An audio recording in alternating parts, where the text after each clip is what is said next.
हाँ जी, क्लास 12 क्या हाल चाल, गुड मॉर्निंग। आशा करते हैं आप लोग अच्छे होंगे और स्वस्थ होंगे। तो हमने पहली वीडियो के अंदर कवर किया था chapter 1 Indian economy on the way of independence. अब हम सेकंड चैप्टर की बात करते हैं जो है इंडियन इकोनॉमी 1950 टू 1990। ज़्यादा बातों में हम समय वेस्ट नहीं करेंगे और जल्दी से अपने टॉपिक की तरफ चलेंगे। समय हमारे पास कम है, सिलेबस काफ़ी सारा है। तो मैक्रो इकोनॉमिक्स का जो एडीएएस चैप्टर है वो कंप्लीट ऑलरेडी मैं अपलोड कर चुका हूं। आप लोग मुझे मैसेज करना, मैं आपको लिंक सेंड कर दूंगा प्लेलिस्ट का।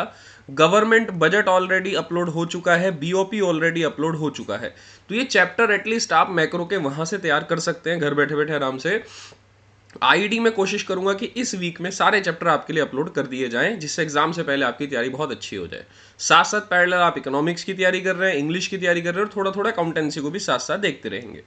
चैप्टर शुरू करते हैं। चैप्टर का नाम है इंडियन इकोनॉमी 1950 टू 1990। बेसिकली इसमें हमें क्या पढ़ना है, पिछले चैप्टर के अंदर हमने देखा था 1947 में हमारे क्या हालात थे। तो अच्छे हालात नहीं थे हमारी इकोनॉमी के।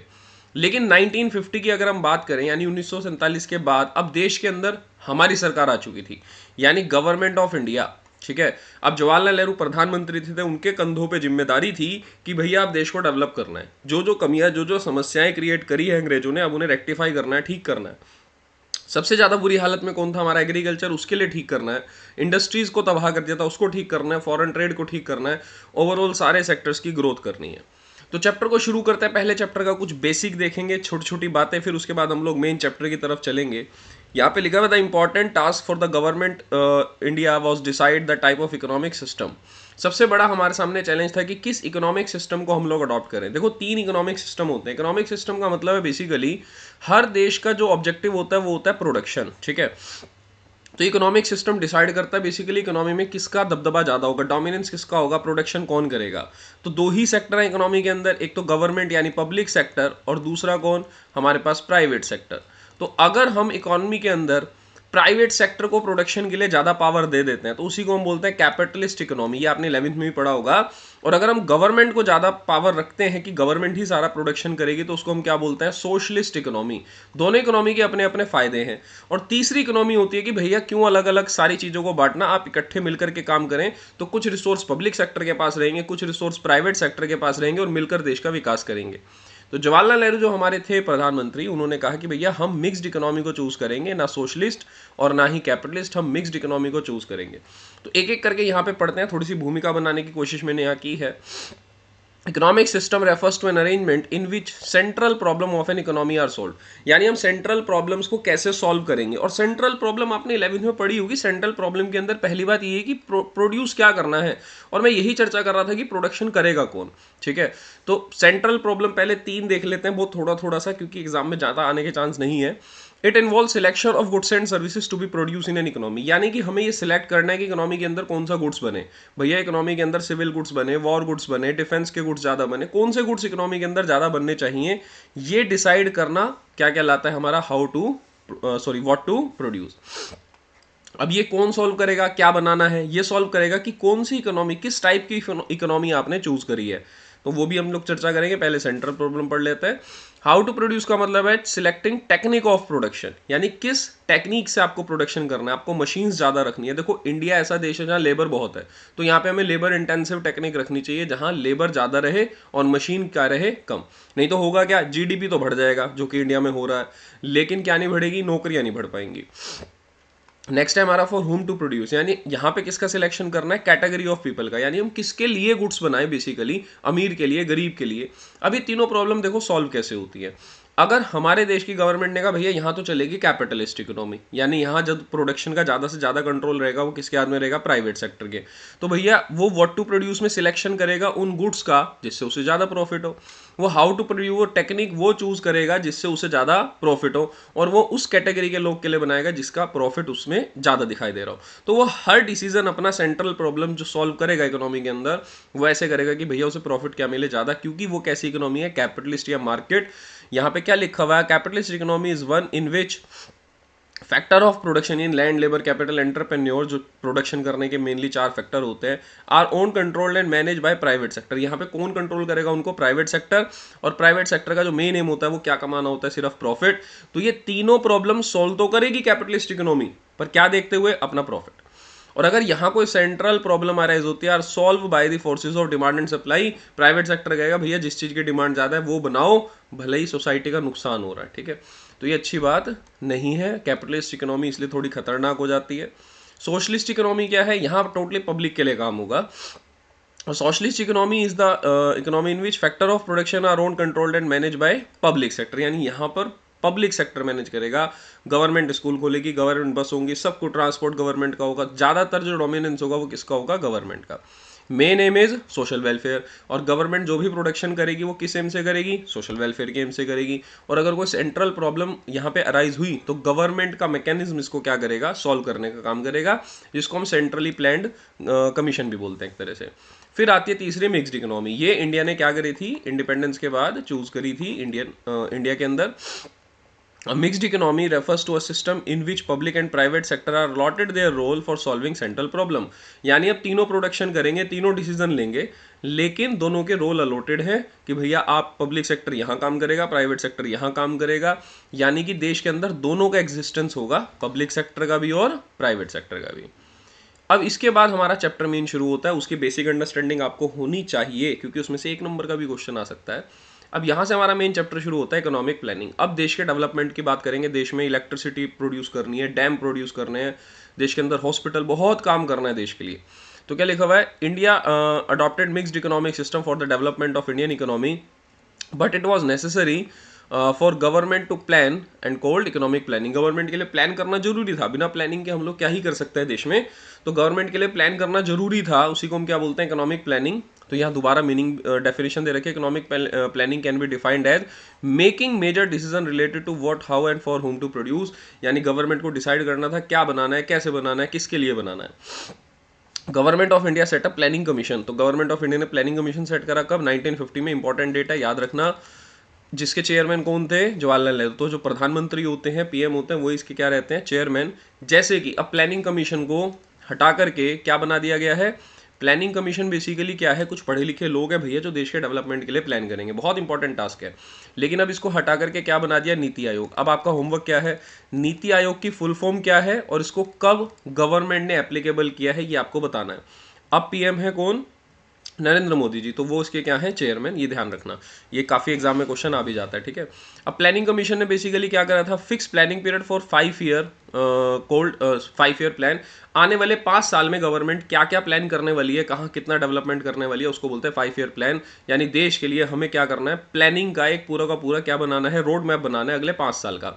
बेसिकली रशिया से शुरू हुआ था, रशिया से चाइना में कॉपी हुआ, चाइना से इंडिया में कॉपी हुआ, तो हमने रशिया को देख करके 5 ईयर प्लान जैसी पॉलिसीज को बनाना शुरू किया कि भैया जैसे वो लोग डेवलप्ड हुए हैं, हम लोग भी ऐसे ही चीज़ें फॉलो करके क्या होंगे, डेवलप होंगे। अब देखो गोल ऑफ 5 ईयर प्लान क्या है, वैसे तो 5 ईयर प्लान बहुत बड़ा होता है।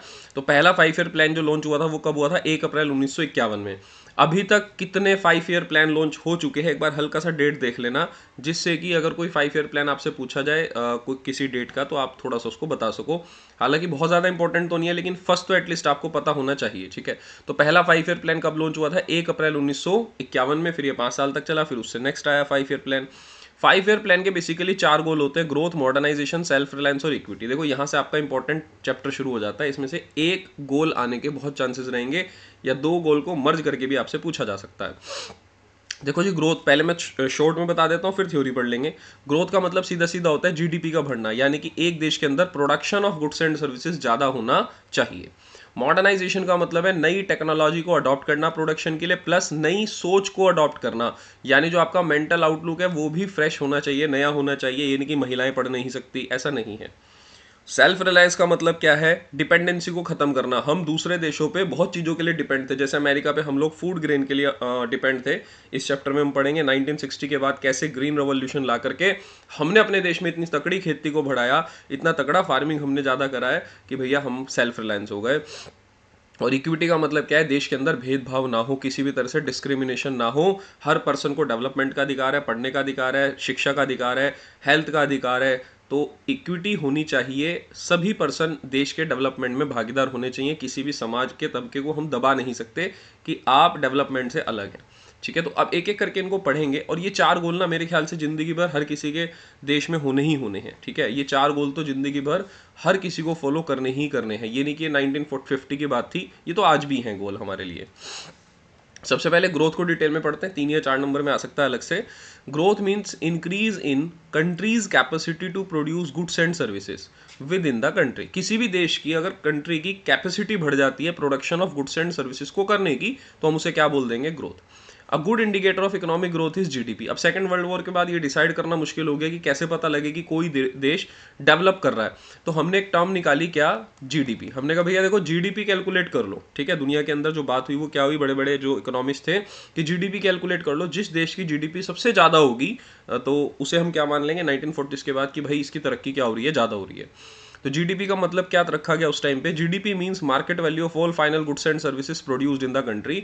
एक देश के अंदर कितना गुड्स एंड सर्विसेज प्रोड्यूस हुआ उसी को हम क्या बोलते हैं, जीडीपी, और उसी की ग्रोथ के मायने बना दिए गए। हालांकि ये पूरी तरह से ठीक भी नहीं है, लेकिन फिलहाल हम लोग बेसिक पढ़ रहे हैं तो इसको हम मान करके चलते हैं। आगे लिखा हुआ increase in GDP implies greater welfare of people. जितना ज्यादा जीडीपी होगा हम मानकर चलेंगे उतना ज्यादा लोगों का क्या हो रहा है, वेलफेयर।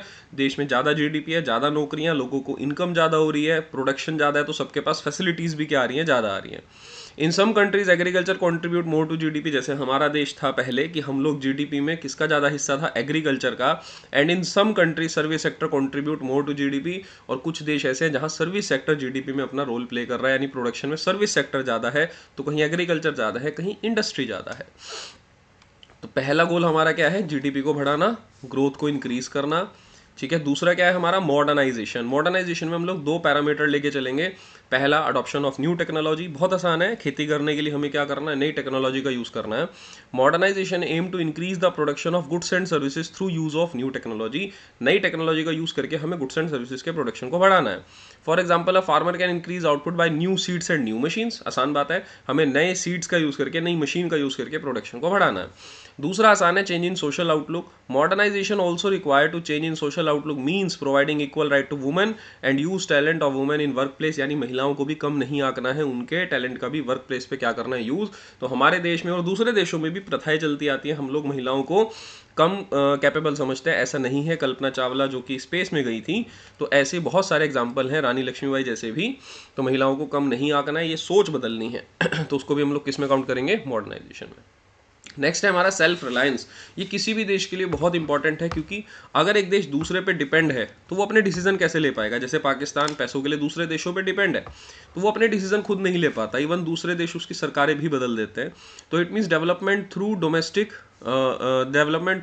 रिसोर्स कर लेना यहाँ पे, development through domestic resource to reduce dependency on foreign country. यानी कि हमें क्या करना है, अपने रिसोर्स से डेवलपमेंट करना है, ठीक है भाई। हम दूसरे देश से कुछ भी खरीद रहे हैं नहीं, अपने ही देश में क्या करना है, हमें डेवलप करना है, अपने ही देश को ताकतवर बनाना है। इससे फायदा क्या होगा, टू रिड्यूस फॉरेन डिपेंडेंसी। एक तो हमारी दूसरे देश पे डिपेंडेंसी क्या हो जाएगी, कम, and to avoid foreign interference. अगर हम दूसरे पे डिपेंड रहेंगे ना, तो वो छोटे छोटे डिसीजन के लिए हमें अफेक्ट करेगा, वो हमें रेगुलेट करेगा, ये डिसीजन मत लो, ये डिसीजन मत लो। तो ये किसी भी देश को पसंद नहीं आएगा। तो हमारा गोल क्या है, सेल्फ रिलायंस होना, यानी कि आत्मनिर्भर होना। नेक्स्ट है हमारे पास इक्विटी। इक्विटी का मतलब, इक्विटी में 2 पैरामीटर हम लोग इन्वॉल्व करके चलेंगे। एक तो जस्टिस, यानी कि किसी के भी साथ अन्याय ना हो, गरीब आदमी के लिए भी उतना ही कानून हो जितना अमीर को मिल रहा है। दूसरा, इनइक्वालिटी कम हो, यानी कि ऐसा ना हो कि एक आदमी देश के अंदर बहुत गरीब है और एक बहुत अमीर है। तो ये चीज़ें ना हो तो देश के लिए बेहतर है। हालांकि प्रैक्टिकली इतना हो नहीं पाया, थियोरटिकल तो हमें पढ़ना ही है। Equity aims to raise the standard of living of all people. सीधा सीधा बिल्कुल टू द पॉइंट बात है कि इक्विटी का मतलब है हमें स्टैंडर्ड ऑफ लिविंग सभी का क्या करना है, बढ़ाना है। और क्या प्रमोट करना है, सोशल जस्टिस को। According to equity, every Indian should be able to meet his or her basic need and inequality in distribution of wealth should be reduced। और जो inequality है ना इनकम और वेल्थ की, वो क्या होनी चाहिए, कम होनी चाहिए। हर इंडियन के पास उसके एटलीस्ट बेसिक नीड तो होनी चाहिए। So it is important to ensure that benefit of economic development are enjoyed by rich as well as poor। तो जो इकोनॉमिक डेवलपमेंट है वो पुअर भी एंजॉय करे और रिच भी, यानी कि ऐसा भी नहीं कि भैया रिच को हमें दबा के रखना है। देश डेवलप कैसे करेगा, नहीं तो फैक्ट्रियां बड़ी बड़ी वही चला रहे हैं, तो वो भी तरक्की करें, लेकिन गरीब को भी हमें रोनना नहीं है देश के अंदर। नेक्स्ट हमारे पास आता है एक सेक्टर की बात करें तो एग्रीकल्चर। पिछले चैप्टर में हमने पढ़ा था लैंड सेटलमेंट सिस्टम, लगान की ने कितनी कमर तोड़ दी थी किसानों की। अब हमें क्या करना है, उनको ठीक करना है। तो भैया एग्रीकल्चर को ठीक करना पड़ेगा। लिखा हुआ है farmer face some problem between 1950 to 1990 like low productivity, dependency on rainfall, outdated technology, so government adopt some measure to overcome this problem. तो फार्मर्स जितनी भी समस्या फेस कर रहे हैं बेसिकली, तो गवर्नमेंट ने कहा भैया हम उन्हें ठीक करने का काम करेंगे। 1950 के बाद गवर्नमेंट एक बड़ा चेंज लेके आई, that is called land reform. Land reform का बेसिकली यहाँ पे मतलब क्या है, हमने पिछले चैप्टर के अंदर पढ़ा था, ट्राइंगुलर एक रिलेशनशिप चल रहा था कि भैया यहाँ पे पहले हमारे पास कौन थी, ब्रिटिश गवर्नमेंट, फिर हमारे पास कौन था, जमींदार, फिर हमारे पास कौन था, फार्मर, जिसको हम टेलर भी बोलते। तो हमने कहा जमींदार को एबोलिश करो भैया, ठीक है। सीधा ब्रिटिश जो हमारी गवर्नमेंट, अब ब्रिटिशर्स तो है नहीं, सीधा हमारी गवर्नमेंट का जो लिंक होना चाहिए वो किससे होना चाहिए, फार्मर से।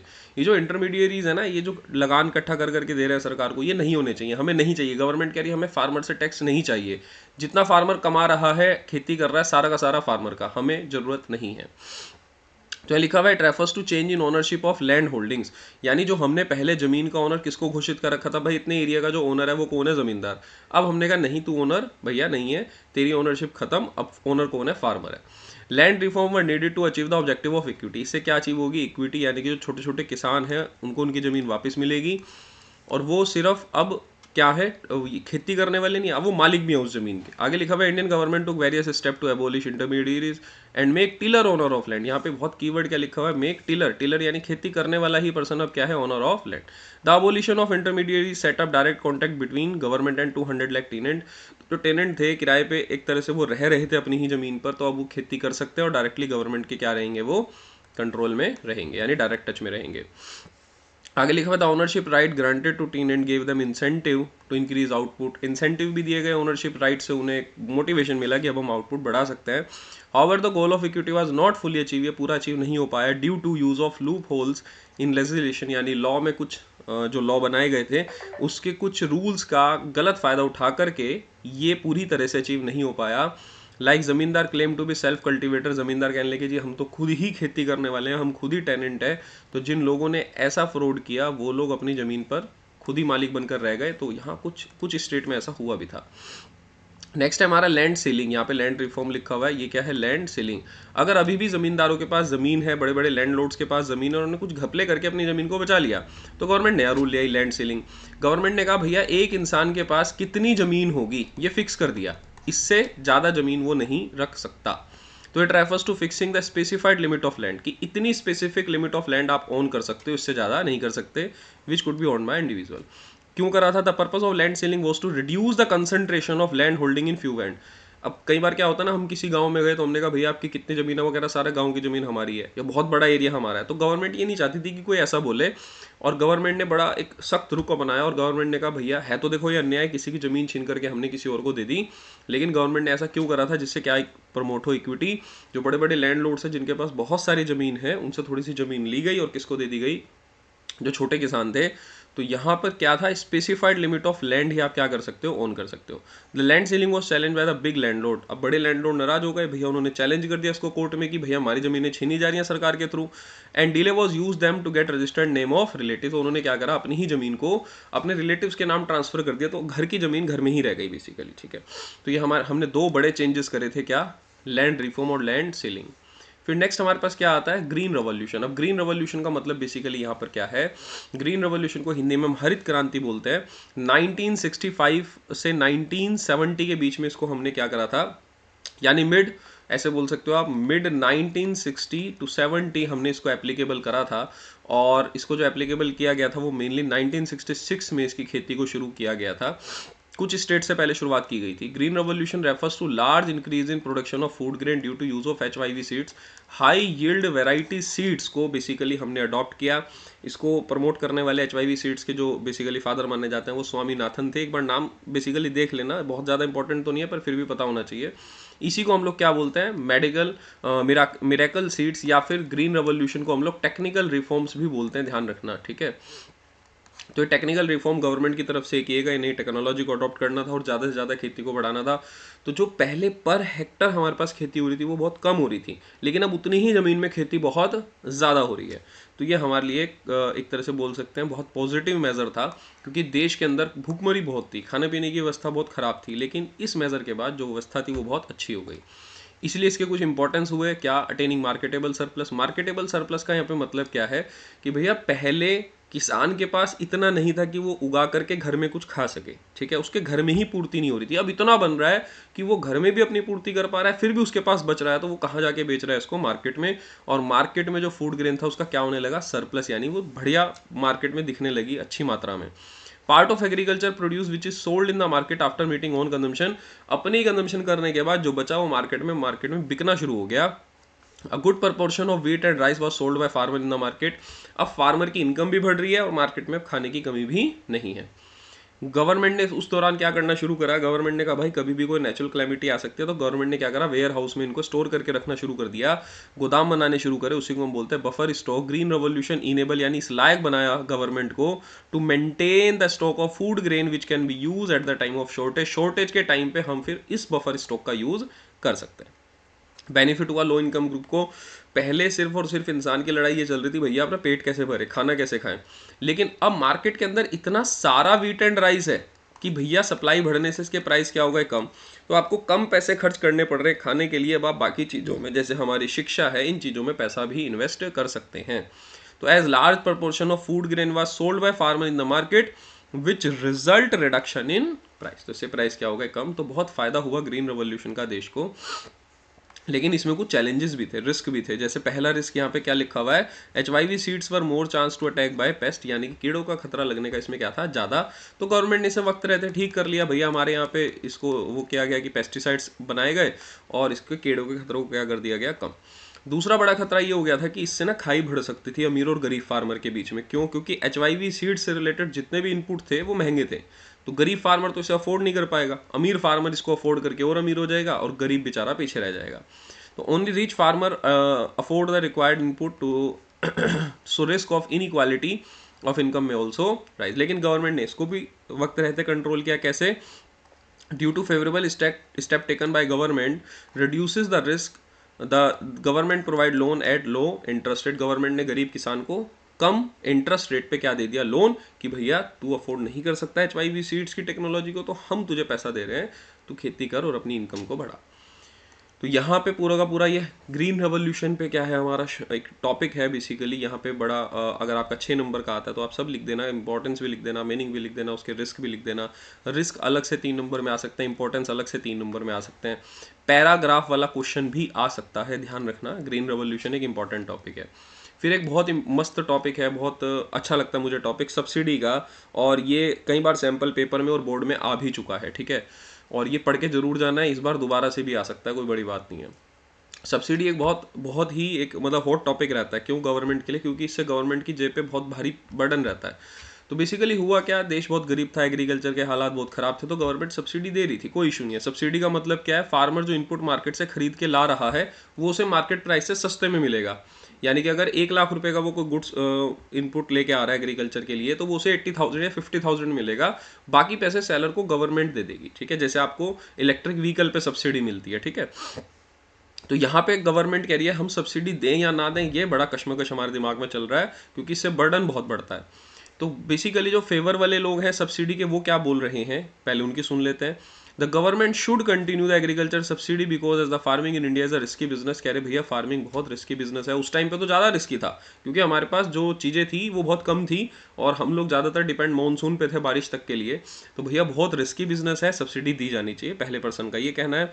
दूसरा कह रहा है majority of farmer are very poor, they will not able to afford input without subsidy. वो कह रहे हैं हम इनपुट खरीद ही नहीं सकते अगर आप सब्सिडी हटा दोगे, हम इतना महंगा चीज़ें कैसे खरीदेंगे खेती करने के लिए। तो मुझे फेवर वाले की बात ठीक लग रही है, सब्सिडी तो दी जानी चाहिए। लेकिन अगेंस्ट वाला क्या कह रहा है, subsidy do not benefit the poor target group as benefit of subsidy get to rich farmer. ये कह रहा है भैया सब्सिडी जो आप देते हो बैंक्स के थ्रू देते हो या जैसे भी जिस भी इनपुट पे देते हो, उसका फायदा कौन उठा लेता है, अमीर फार्मर। गरीब फार्मर तो आज भी भैया पुराने तरीके से खेती कर रहा है। अमीर फार्मर जब ट्रैक्टर लेने जाता है तो उसे उस पर सब्सिडी मिल जाती है, तो अमीर को फायदा हो गया, गरीब को तो कुछ फायदा नहीं हो रहा। Government provide incentive for adoption of HYV seeds technology, so after the purpose has been achieved, subsidy should be removed। ये कह रहा है HYV seeds पे आपने सब्सिडी दी थी, लोन का प्रॉमिस किया था, तो अगर उससे फार्मर एक बार अमीर हो गया तो एटलीस्ट उसकी सब्सिडी हटा दी जाए। तो जो अगेंस्ट वाला है वो भी बिल्कुल ठीक बोल रहा है कि भैया टारगेटेड ग्रुप को फायदा नहीं हो रहा। जनरली ऐसा होता है ना, गवर्नमेंट बैंक्स के थ्रू लोन भी देती है गरीबों को, तो वो गरीबों तक पहुंचता ही कहाँ है। ठीक है।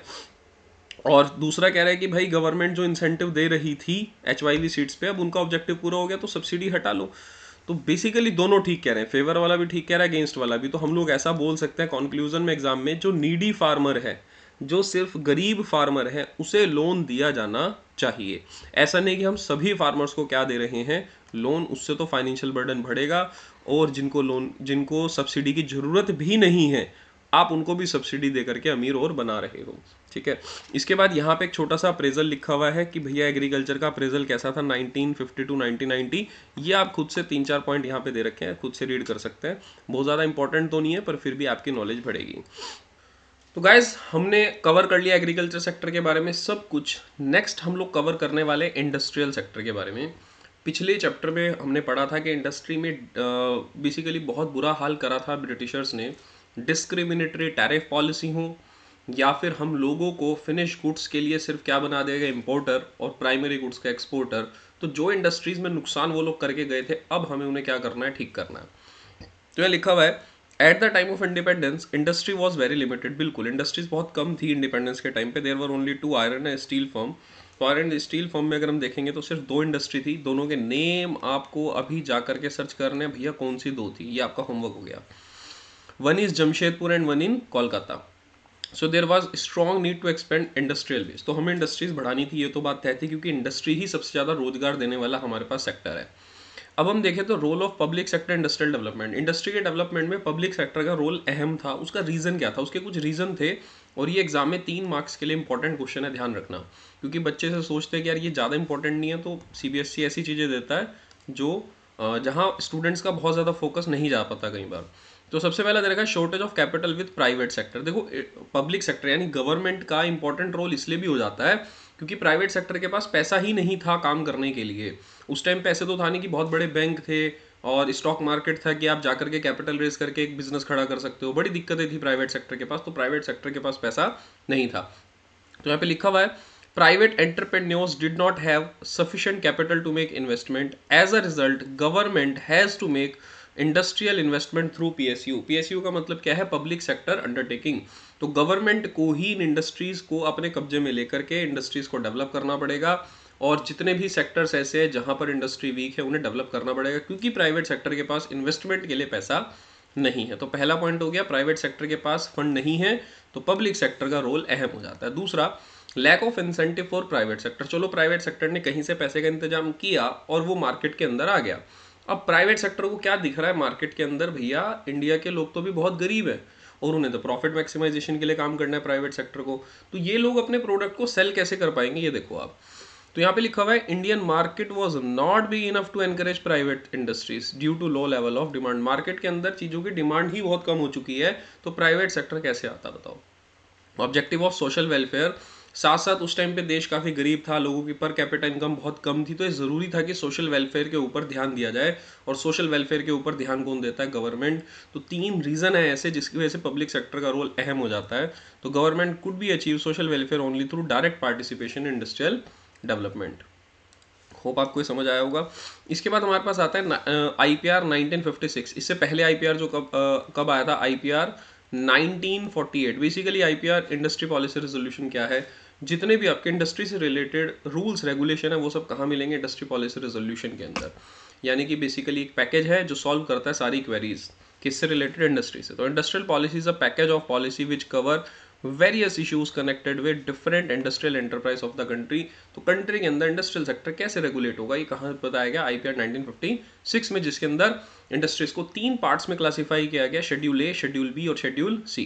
शेड्यूल A के अंदर गवर्नमेंट ने ऐसी 17 इंडस्ट्री अपने पास रिजर्व रखी जो प्राइवेट सेक्टर जहां पर हाथ ही नहीं डाल सकता, वो प्रोडक्शन ही नहीं कर सकता। The first category involve the industry which have exclusively owned by state. सिर्फ गवर्नमेंट ही इसको रन करेगी, गवर्नमेंट ही प्रोडक्शन करेगी।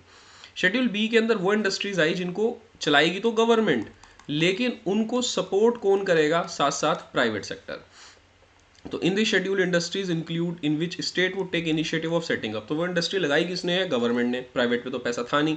But private sector will supplement effort of the state, private sector उसके लिए सपोर्ट सिस्टम बनेगा, ठीक है। तो प्राइवेट सेक्टर भी धीरे धीरे एग्जिस्टेंस में रहेगा और गवर्नमेंट सपोर्ट कर ही रही है इंडस्ट्रीज को। लास्ट है क्या, जो बच गई वो सारी किस में चली गई, प्राइवेट सेक्टर के पास इंडस्ट्रीज, यानी जो शेड्यूल ए में कवर नहीं हुई, शेड्यूल बी में कवर नहीं हुई, उन एरियाज के अलावा अब शेड्यूल सी बाकी के काम कर सकता है प्रोडक्शन के लिए।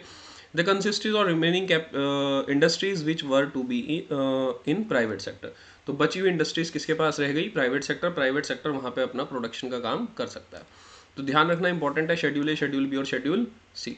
इसके बाद गवर्नमेंट ने आईपीआर 1956 में एक बहुत तकड़ी चीज़ का जिक्र किया जिसका नाम है इंडस्ट्रियल लाइसेंस, लाइसेंस राज। बेसिकली इसमें क्या होगा, अगर किसी भी प्राइवेट सेक्टर के व्यक्ति को इंडस्ट्री लगानी है तो उसे पहले किससे लाइसेंस लेना पड़ेगा, गवर्नमेंट से। अब आप देखो गवर्नमेंट से लाइसेंस लेना कितना डिफिकल्ट है, ठीक है। तो यहाँ पे लिखा हुआ है industrial licence written permission from the government to manufacture goods. आपको गुड्स मैन्युफैक्चर करने जाओ, पहले गवर्नमेंट से क्या लेके आओ, लाइसेंस। अब इसका नुकसान भी है, नुकसान ये है जिसको लाइसेंस एक बार मिल गया उसकी तो मोनोपोली क्रिएट हो गई ना, नए प्लेयर्स मार्केट में आ नहीं पा रहे हैं। No new industry was allowed to set up without licence, कोई भी नई इंडस्ट्री बिना लाइसेंस के काम नहीं कर सकती। आजकल तो ये है नहीं, लाइसेंस को एबॉलिश कर दिया था 1991 में और आराम से इंडस्ट्रीज अब सेटअप कर सकती हैं अपना सिस्टम। आगे लिखा हुआ है it was easier to get licence for economically backward area, help to promote regional equality. ये अच्छा पॉइंट है कि भैया जो बैकवर्ड एरिया थे, जो पिछड़े हुए इलाके थे, गवर्नमेंट ने वहाँ लाइसेंस दे दिया तुरंत। गवर्नमेंट कह रही ठीक है आप पिछड़े हुए इलाके में अगर इंडस्ट्री लगा रहे हो तो अच्छी बात है, इससे रीजनल इक्वालिटी प्रमोट होगी, यानी सब जगह का विकास होगा। जो पिछड़े इलाके हैं वो भी आगे आने की कोशिश करेंगे, वहाँ भी लोगों को रोजगार मिलेगा। लेकिन पिछड़े इलाके में कोई इंडस्ट्री लगाता नहीं, क्यों, वहाँ ना बैंक है, ना वहाँ सड़कें हैं, ना वहाँ इलेक्ट्रिसिटी है, कितना मुश्किल है काम करना, ना वहाँ आपको क्वालिटी लेबर मिल पाएगी। लाइसेंस कहाँ चाहिए होता था, licence is required for setting up of new industry, आपको नई इंडस्ट्री लगानी है लाइसेंस लेके आओ। एक्सपेंशन ऑफ एग्जिस्टिंग वन, आपको अभी करंट इंडस्ट्री को और एक्सपेंड करना है, भैया आपकी इंडस्ट्री अभी सपोज करो कि यहाँ पर है, आपको दूसरे शहरों में भी इंडस्ट्री लगानी है तो आप लाइसेंस लेके आओ। फिर आपको अपने प्रोडक्ट का डाइवर्सिफिकेशन करना है, प्रोडक्ट अभी आप एक मान लो मेडिकल सेक्टर में, अब आप कपड़े के सेक्टर में जाना चाहते हो तो पहले लाइसेंस लेके आओ। Licence for expansion was given only when government was convince, तो गवर्नमेंट का इंटरफेरेंस बहुत ज़्यादा था, ठीक है। प्राइस भी डिसाइड करने होता है तो भी गवर्नमेंट से परमिशन लो, दुनिया भर के रूल रेगुलेशन फॉलो करने पड़ेंगे। मोस्ट इंपॉर्टेंट कंसेप्ट आता है आपका इंडस्ट्री से रिलेटेड, सारे पॉइंट यहाँ पर कवर करेंगे। SSI, small scale industry. अब स्मॉल स्केल इंडस्ट्री किसको बोलते हैं, तो बच्चे अपनी तरफ से डेफिनेशन बना देते हैं, जबकि इसका टेक्निकल टर्म क्या होता है, इन्वेस्टमेंट के पॉइंट से बताते हैं एसएसआई को। तो पहले जब शुरुआत हुई थी देश की आज़ादी में तो हमने कहा था जो भी 5 लाख रुपए से कम इन्वेस्ट कर रहा है किसी भी इंडस्ट्री में तो उसे हम बोलते थे स्मॉल स्केल, जो कि अब बढ़ते बढ़ते कितना हो गया, पहले 1 करोड़ था ये, अब बढ़ते बढ़ते कितना हो गया, 10 करोड़। तो हमें तो एग्जाम में 10 करोड़ ही लिख के आना है, यानी कि 1 करोड़ की जगह आप क्या कर लेंगे, 10 करोड़। ऐसी इंडस्ट्रीज जो 10 करोड़ रुपए या उससे कम इन्वेस्ट कर रही है तो उसे हम क्या बोलते हैं, स्मॉल स्केल इंडस्ट्री। 1955 में कार्वे कमेटी को बनाया गया था कि भैया आप जाओ प्रमोट करो रूरल डेवलपमेंट को, किसके थ्रू, एसएसआई के थ्रू। रूरल एरिया में ज़्यादा से ज़्यादा एसएसआई लगवाओ, जिससे गांव के लोगों को ज़्यादा से ज़्यादा नौकरियां मिले और उनकी इनकम बढ़े, ठीक है। तो ये इंपॉर्टेंट टर्म है, क्या इंपॉर्टेंट टर्म है कि 1955 में कार्वे कमेटी को बनाया गया। क्यों बनाया गया ये भी तो एग्जाम में आ सकता है ना। कार्वे कमेटी का एम क्या था, क्या प्रमोट करना है, रूरल डेवलपमेंट। किसके थ्रू करना है, एसएसआई के थ्रू। कहाँ करना है, रूरल एरिया में। ये भी आपसे पूछा जा सकता है कि भैया एसएसआई मेनली कहाँ पे सबसे ज़्यादा रोजगार देने का काम करता है, तो हम बोलेंगे भैया रूरल एरिया के अंदर। अब एसएसआई से रिलेटेड कुछ पॉइंट पढ़ लेते हैं क्योंकि इस पे शॉर्ट नोट आ सकता है, ठीक है। इसके ऊपर केस स्टडी भी आ सकती है। एसएसआई छोटी इंडस्ट्री है इसलिए ज़्यादा क्या होती है, लेबर इंटेंसिव, ये बड़े बड़े प्लांट मशीन नहीं खरीदती। They use more labour than machine, बहुत अच्छी बात है। इसी वजह से क्या जनरेट होता है, एम्प्लॉयमेंट। तो पूछ सकता है आपसे एसएसआई की इंपॉर्टेंस क्या, तो आप कहोगे भैया एम्प्लॉयमेंट जनरेट करता है। नेक्स्ट पॉइंट इंपॉर्टेंट है, government reserve the number of product for SSI. Government ने ना एसएसआई के लिए कुछ प्रोडक्ट रिजर्व कर दिए। रीजन क्या था, स्मॉल स्केल इंडस्ट्री है छोटी, ये प्रोडक्शन करेंगी कम, और जो बिग फर्म है वो प्रोडक्शन क्या करेंगी, ज़्यादा। तो भैया इसकी पर यूनिट कॉस्ट तो क्या आएगी, ज़्यादा प्रोडक्शन की, और इसकी पर यूनिट कॉस्ट क्या आएगी, ज़्यादा। तो बड़ी इंडस्ट्री अगर सस्ते में गुड्स बेचेंगी तो एसएसआई उससे कम्पीट नहीं कर पाएगा। तो गवर्नमेंट ने कहा भैया ये 10 प्रोडक्ट, ये 100 प्रोडक्ट आप बना सकते हो, बड़ी इंडस्ट्री नहीं बना सकती, तो इसका कॉम्पिटिशन क्या हो गया, खत्म, जिससे कि ये सर्वाइव कर जाए। तो यहाँ पे लिखा हुआ था because it is very difficult for SSI to compete with big industry. तो इन्होंने क्या करा, इनके प्रोडक्ट रिजर्व कर दिए, चीज ध्यान रखना, प्रोडक्ट क्या कर दिए, कुछ रिजर्व कर दिए, किसके लिए, स्मॉल स्केल इंडस्ट्री के लिए, जिससे कि बड़े इंडस्ट्रीज के साथ उनका कॉम्पिटिशन ना हो। SSI were also given concession like bank loan at low interest rate या फिर लोअर टैक्स। तो इनको और भी बेनिफिट्स दिए गए कि कम इंटरेस्ट रेट पे आप लोन ले जाओ, आपको टैक्स भी कम देना पड़ेगा, इस तरह के। तो एसएसआई को गवर्नमेंट ने प्रमोट करने का पूरा पूरा अथक प्रयास किया।